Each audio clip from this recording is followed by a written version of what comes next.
Dorothy and the Wizard of Oz, Part 1. Let's take a moment for this cover. There's Dorothy, the wizard, a bunch of little pigs with top hats, one of them in a top hat, and then Dorothy is carrying a little kitten named Eureka. Now, every single one of these books has started with a letter from L. Frank Baum to the reader. So he talks about how the children won't let me stop telling tales of the land of Oz. I mean, I'm sure he's thankful for his success, but he comes off a little like, my loving tyrants won't allow me. But he also says that he's proud to be a storyteller, and in his mind, it is as great an achievement as to become president of the United States. Indeed, I would much rather be your storyteller under these conditions than to be the president.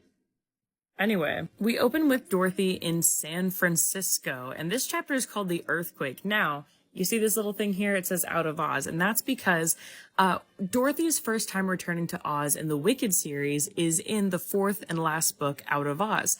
And the way she returns to Oz is that she is in an elevator during the 1906 San Francisco earthquake. Now here I thought Gregor Maguire came up with that all by himself, but apparently not. Basically, she and Uncle Henry have been visiting some distant relatives by marriage in California, and Dorothy has spent a few days in San Francisco with some friends that they met along the way and is now going to meet Uncle Henry and Uncle Hugson.